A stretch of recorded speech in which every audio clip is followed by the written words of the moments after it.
Hello and welcome to Cahnmann's Current Events Roundtable. Today we have women of the military, and I do want to read something before I introduce you to our guests.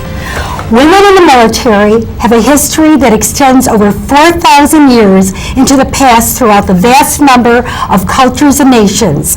Women have played many roles in the military, from ancient warrior women to the women currently serving in conflicts. Despite various roles in the armies of past societies, the role of women in the military, particularly in combat, is controversial, and it is only recently that women have begun to be given a more prominent role in contemporary armed forces. As increasing number of countries begin to explain the role of women in the militaries, the debate still continues. More than 26,000 females currently are deployed in Iraq and Afghanistan. Today, we will be hearing from the women of the military, and we are so fortunate and honored to have with us these wonderful, wonderful women, and the complex issues of war and the sacrifices women in the military are making for this country. Welcome, ladies, to Cahnmann's Roundtable. I'd like to introduce the round table, and we'll start with Lieutenant Jan Donatelli, correct? Is that how I pronounce it? Donatelli, who is our U.S. Navy pilot. Yes. And I said earlier, you don't even look like a pilot, but she is a pilot. Welcome. Thank you, and thanks for having me. And Colonel Jill Morgenthaler, who is our U.S. Army retired colonel. Hi, thanks, I'm speaking to a colonel. This is wonderful. Do I look like a colonel? Do you look like a colonel? And we have a major. The only one that looks like the military right here is Major Lynn Rogers of the U.S. Army Reserve. Cool. Welcome, Lynn. Thank you, Suzanne. See, this is what this is. See, women are in the military. They're not all dressed in fatigues, right? Right. But these are women that have earned their. We don't say the degree, they earn their, what is it? Stripes, right. Okay, a military advisory commission is recommending that the Pentagon do away with a policy that bans women from serving in combat units because defense policy prohibits women from being assigned to any smaller than a brigade whose primary mission is direct combat on the ground. And this is very, very, so that people other than myself can understand this, I would like one of you to explain again about why women are having such a difficult time going and serving in combat when many other countries are using their women in combat. I think they're just starting to. And why does this all have to be changed, and what is this about combat? And all of you can chime in or whatever. You want to start? One of you, Jill, Jan? Well, I realized very early in my career that it was kind of a stupid rule to say women should not be in combat, because I served in Korea, and we had high tensions, and if we had gone to war then, we all would have been in combat. So not to train women for combat, it's actually to make us more defenseless than we should be. Absolutely. We lose almost half of our population when we restrict the rights and the ability of women to fight alongside men. I do think as well we need to carefully re-examine all of the duties that are performed so that the needs and requirements are truly need-based. In effect, there's no arbitrary restrictions. For example, you must be able to jump over an 8-foot wall. That may or may not be a requirement for a certain task. So let's make sure that all our requirements are truly task-based. Now, I was going to say Major Rogers is just back from Iraq. Yeah, you're just back from Iraq. And what, I mean, did you find that, are you able, because opponents of women in combat question if the women have the necessary stamina and as men, can they strengthen stamina? Oh yes, I served a year in Iraq, and daily sometimes daily would be mortar round fired. So I mean, we're in the combat zone no matter if you're in the green zone or the international zone or whatever. So indeed we're facing those same and fighting in that same environment. So I find it not Well, then what? It's obsolete. It's obsolete. Yeah, it's obsolete. That's pretty much Yeah, obsolete. It's obsolete. Yeah. So one of the things that the problem, I may be obsolete, but now allowing women to serve in combat units, isn't it a barrier to promotions and advancements? Since promotions to many senior positions in the military is dependent on combat experience, isn't changing the policy a matter of fairness? Absolutely, and I'll speak to this because when I served, I was in the earlier years of women in the aviation, in the Navy, and we were very restricted. And I was in the only squadron where we could earn a warfare or mission specialty, and that enabled me to achieve promotion at the same rates or ability as men. However, I still had one boss who told me he downgraded my evaluation because I didn't need it as much as a man. So there's still, now granted, this was 20 years ago, but there are restrictions to promotion and restrictions to the full ability of command that are not as open to women because of these various combat restrictions, especially now that so many men are being exposed and getting that combat experience. You're truly disadvantaged without it. Well, why isn't, I mean, male, female, what is the difference? Why do they feel that women, is it something about that the opponents of women feel that that possibly that people don't want to see if there's a problem of their soldiers, that they don't want to see women killed? Is it something about, is it the old feeling that men have to protect women, or what is it? The people who've made this law and have kept this law in place, most of them haven't served, and most of them I would call old school. We've had at least 2 women receive Silver Star for combat in Iraq, Afghanistan. When I came under fire, I fell to the ground. I pulled out my weapon. I was prepared with every man, and not one of them looked at me like, "Oh, is the woman okay?" We all looked at each other, "Is the team okay?" And so when I hear these people who have these restrictions, I realize they don't know really what they're talking about. They have not seen our fabulous young, brave women like Major Rogers and younger out there doing this. Right, you served in Iraq. Right. And you served in Afghanistan. No, I served in Iraq and Bosnia. Iraq and Bosnia. And have you been to any of the? No, I was involved with a highly top secret strategic mission, which is the nuclear mission. So I unfortunately didn't get any overseas deployments, but I did deal with the message structure for the same deployments and with the warfare specialty. I was looking at a column by Lieutenant Colonel David Grossman on his paper on killing the psychological costs of learning to kill in war and society.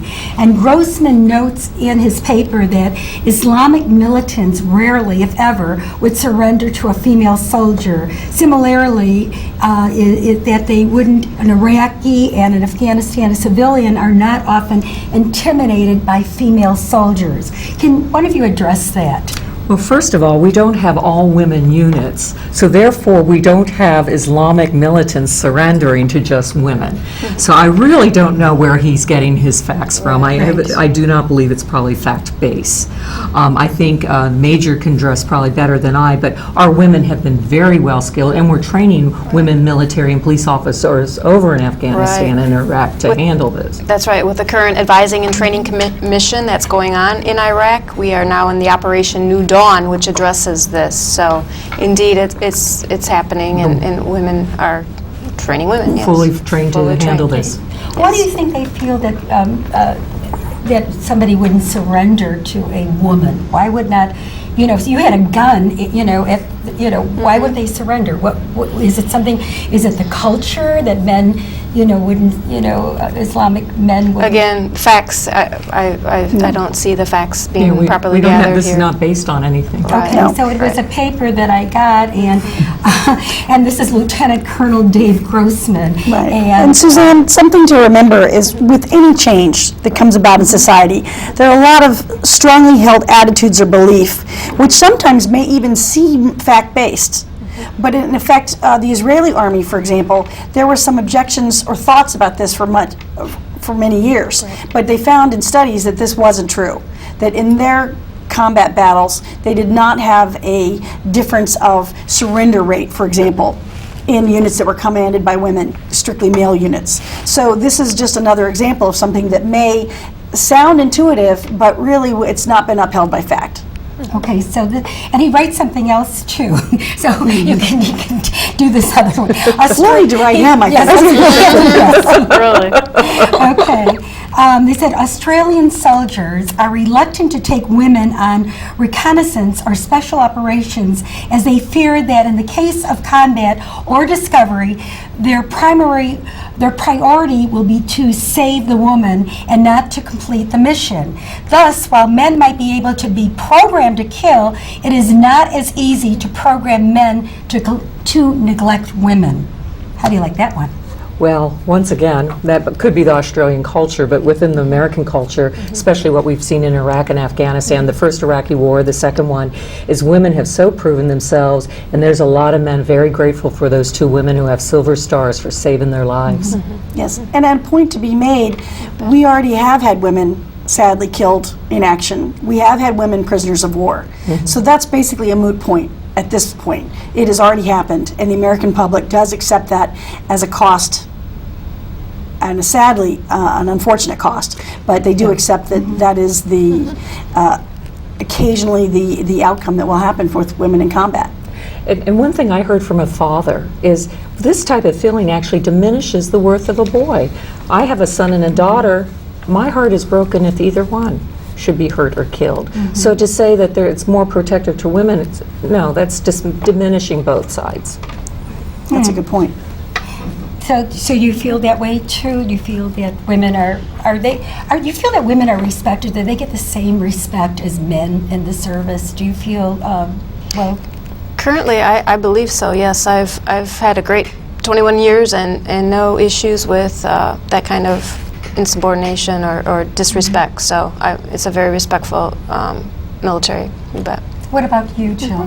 What is your feelings? When I first came in back in the 70s, there was a lot of obstacles. They didn't want women in, but the draft wasn't the draft went away and the volunteer military wasn't working.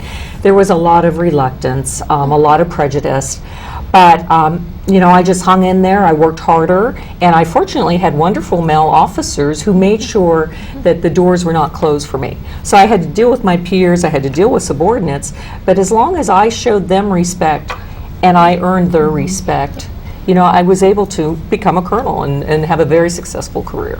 Let me ask you, listen to this. The current policy represents a huge glass ceiling for servicewomen, according to Anne Blagwadi, former Marine captain and executive director of the rights group Servicewomen's Action Network, said, "It's archaic, it does not reflect the many sacrifices and contributions that women make in the military and ignores the reality of current war-fighting doctrine." Can you explain what is the war-fighting doctrine and explain kind of what she said to our audience? One of you, would you like to take that, Jill? And then we'll get to your... Yeah, the captain is a Marine captain, and one thing the Marines do differently than the other services is they still train women separately from men.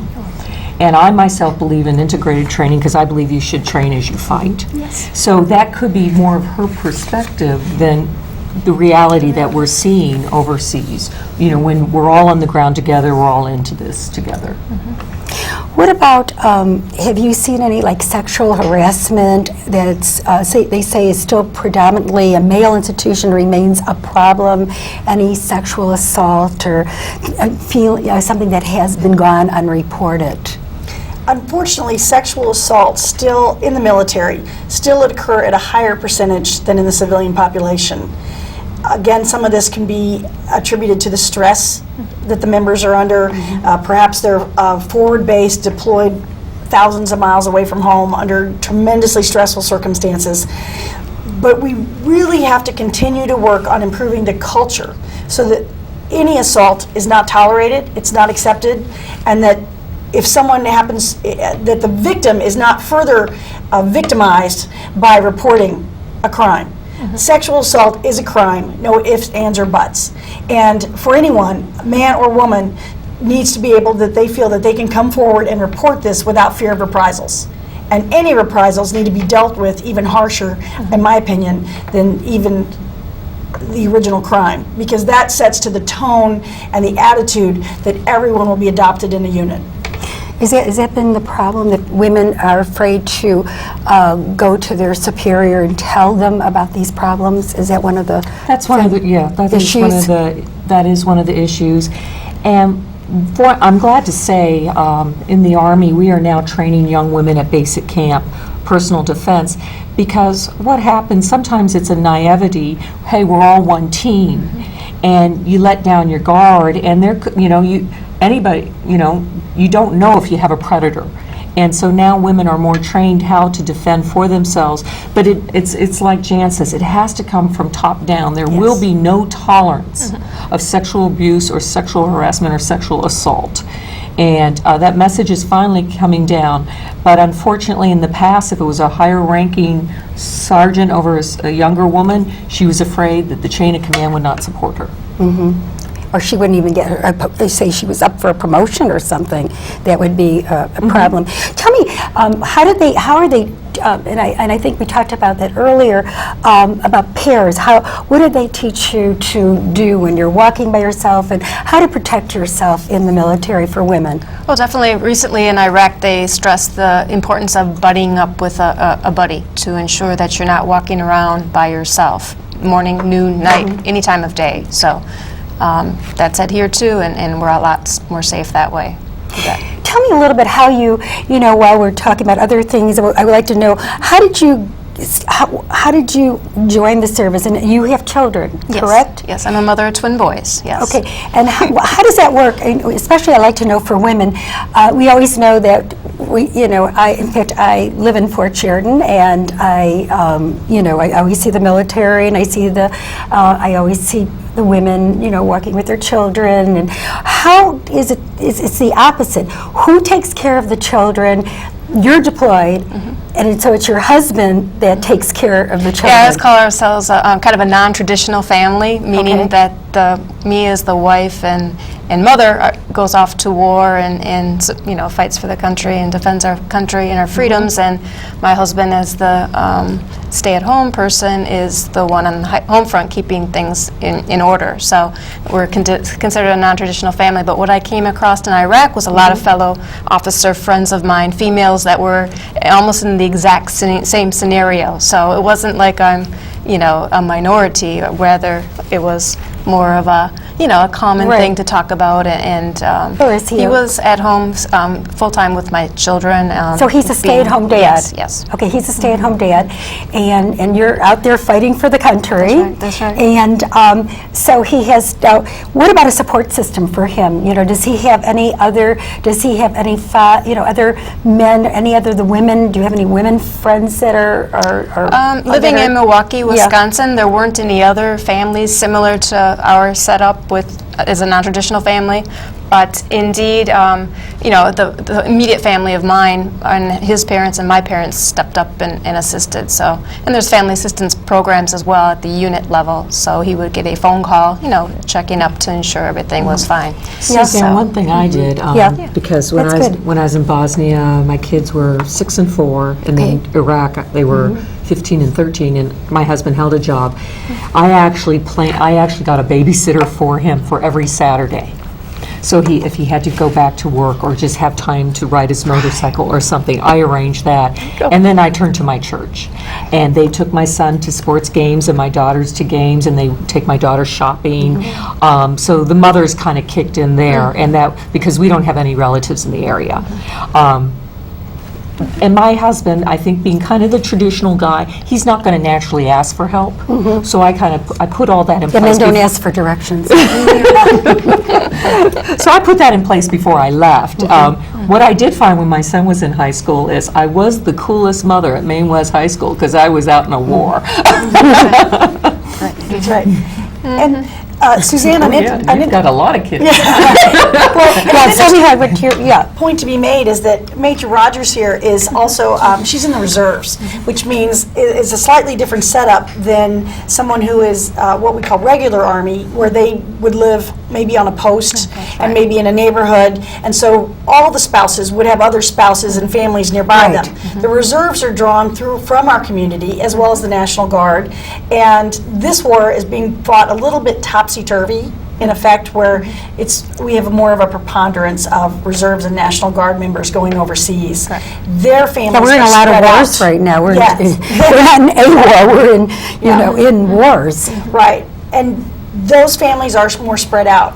But the good news is the military is understanding that they need support too, and they're working on enhancing support programs all the time. You bet. As you said, with the calling and stopping in home visits, making sure that the families are doing okay and have the assistance they need, whether it's heating oil.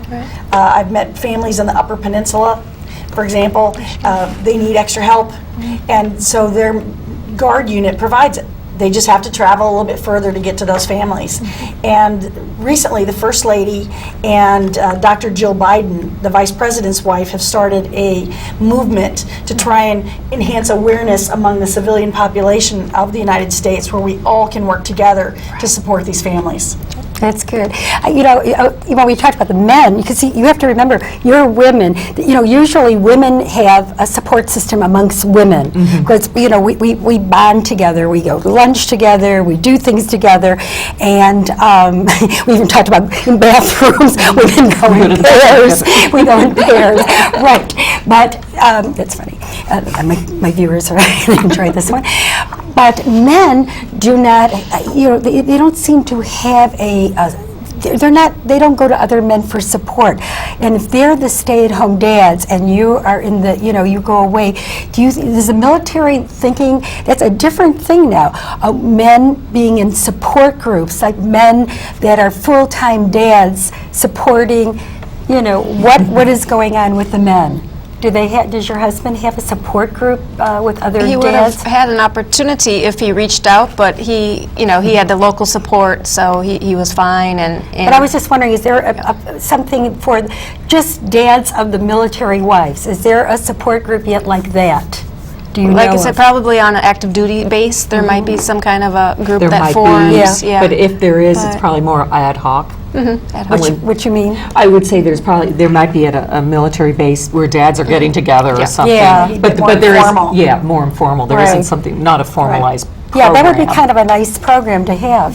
You think about it. Well, Because, we as women would say Yeah. so, but I look at my husband, I'm not so sure he's He probably wouldn't go, right? If it was there, he probably wouldn't go. I do know that Blue Star Families, which is a volunteer organization of family members of service members who are deployed, they are working to expand programs for that male spouse, and particularly the stay-at-home dad, who may not have support through their employer assistance programs. They really just have what they have offered through the military. So Blue Stars is stepping up with that as well. Also, how are the military, as far as for females, in some of the readings that I did, that females are put in units more by themselves. Are they putting women together more? Is there more of a unit where the women are put together, rather than singled out? Because some people feel loneliness amongst, because there's not enough females in their unit. Did you have a lot of females in your unit, or were you mostly I with was men? in Iraq. We were individually augmented over, in support of the advising and training mission. So where I lived, for instance, in the container housing unit, the CHU we call it, I was in a joint atmosphere. So I had a Navy lieutenant, or 03, that was my roommate, and a mother of twins, by the way. So talk about a really cool commonality. It was very nice. Because women need other women, so they could talk to. Right. Because, like you said, that men are, women are from men are from Mars, women are from Venus, isn't it? And I think it's still, though, the unit is composed of the skill sets you need, not by gender. And so where I commanded public affairs over in Iraq, we had a lot of women and a lot of men. And so, because a lot of women have gone into public affairs and communications. Now, coming up, when I was in Bosnia, I was the only woman of my rank, so I didn't have any peers to share things with. because you're a colonel, Right. and that not too many. Right, How many? exactly. How many colonels are there? I mean, It's a small percentage overall in the Right. military. So, especially in Bosnia, where I was still kind of the forward leading, I was the only woman colonel on the post. So I had no peers to turn to except for my fellow guys. Now, though, there's a lot more women in. So when I went to Iraq, one day I walked into the ladies' room, there were some lieutenant colonels there, and it's like, oh my gosh, somebody I can talk to. So that was See, that we talk about. That's where people need each other, ladies' Yeah, rooms. I mean, we need each other, but it's all about the mission, and that's the important part. And Suzanne, that goes back to your earlier point about dropping the battle line restrictions. Right now, you'll find often women will be clustered in units where they're allowed to be. If we open up all of the units to women, then people will be selected based on skill set, exactly how we should be. It should be a merit system and a skill set system, and it shouldn't be, and then women will just be where they fit best. And that's what I think, I know what I was looking for when I joined the military. I just wanted to be treated like everyone else, and I wanted the opportunity to do my best for the best country on the planet. So. What made you be a pilot? You know, that is, how many women pilots do we have? I mean, as far as in the Navy women, we have pilots, and I think you're also a pilot for a major airline. Right, for a major commercial airline. Yeah. Now. Yes. Yeah, and you said you were going to give me some flying lessons, right? You said, Absolutely. yes, I'm bargaining with you. You're on my show, you have to give me flying lessons. Yeah. I really want that. It's still a relatively small percentage, but now they have opened up, I believe, all of the flying missions to women. And I saw a wonderful email a few years ago that was sent around. It was called Ladies' Night Over Afghanistan. And it was a picture, someone had come up to a cockpit, and it was on a tanker airplane, and everyone in the cockpit was a woman. And that just almost brought tears to me to realize that it wasn't scheduled that way. I'm sure no one made an effort to schedule all women on this particular mission. But the fact is that we are now integrated fully in the aviation mission, and as well they should be. Airplanes are mechanical objects. If you can pass your requirements and you can meet your milestones, you should be able to do that job as much as any man. You know, I'm getting signals from my camera people that I'm going to have to wrap up, and I just want to read this, which I thought it was really interesting. The Soldier's Creed, I'll read a part of it. I am an American soldier. I will always place the mission first. I will never accept defeat. I will never quit. I will never leave a fallen comrade. I am an American soldier. I think that is this is what you live by. Amen. And I think that I would love to see more women come into the military. I would like to see, as they do in many countries, that children, before they go to college, they serve their country first. Whatever capacity, doesn't have to be fighting overseas, but even in the United States, to serve their country in some way. And I think that would be something that our young people really need to look into, both the male and female. We cannot forget the females, because the females have been there for us. And we are so lucky to have you ladies on our show today. I want to thank Colonel Joe Morgenthaler, Lieutenant Donatelli, and Major Lynn Rogers for being here today. I am so honored that you came on my show. I am so honored to be with you and to eat with you, to break bread with you, and thank you again, and welcome. I would like to welcome you back at another time. Thank you so much, ladies. I really appreciate being on the show. And I think this is a really good experience. I hope that people will listen to the show and really see what it's like to